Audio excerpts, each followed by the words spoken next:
The shrill cry of the baby pierced the cabin, sharp and relentless, cutting through the hum of the airplane like a siren.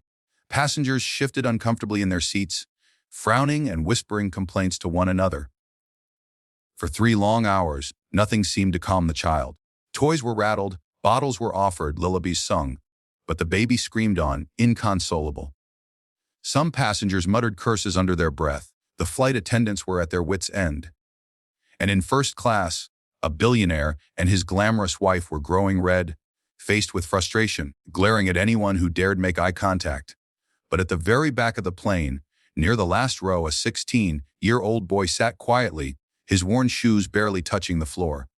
His clothes were simple, his hair messy, and he had an air of quiet resilience about him. The other passengers barely noticed him, but he noticed everything. The way the baby cried, the tension in the cabin, the tight grip of the billionaire father's hand on his armrest, the mother's worried, exhausted expression. His name was Malik, and he was working his first job on the plane, a temporary assistant for the airline, earning barely enough to send home to his younger siblings. Malik watched the baby with keen eyes. He had seen plenty of children in his life, raised his little sister after their mother left and their father passed away, and he understood that sometimes a child doesn't need money or fancy toys. They just need connection. As the baby screamed, he noticed something. The child's tiny fists were clenched. The tears were streaming down his face. But there was also fear there. The baby wasn't just hungry or tired. He was scared.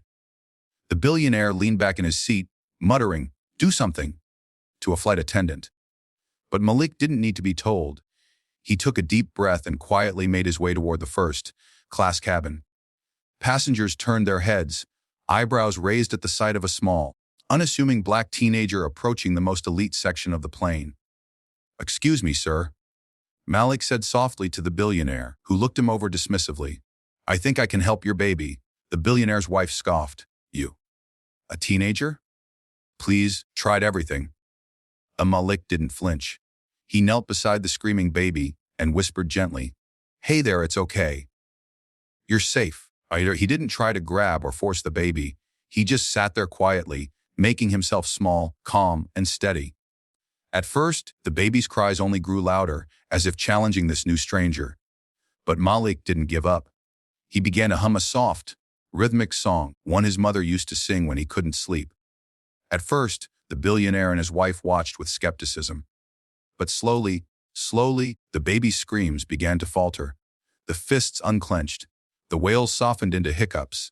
Malik's voice was steady and confident, but gentle, wrapping around the child like a warm blanket.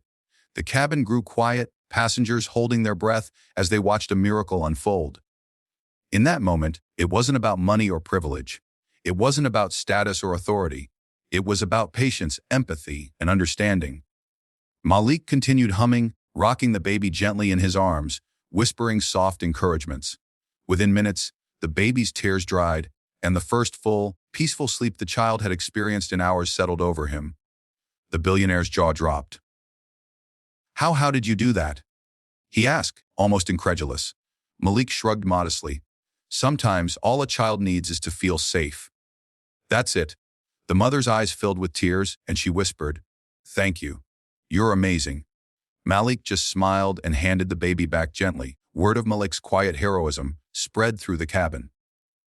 Passengers who had been grumbling just moments before now looked at him with newfound respect. Some even clapped softly, acknowledging that a teenager, who had so little, had given so much to ease their discomfort and to restore peace to a family who had everything but love in that moment.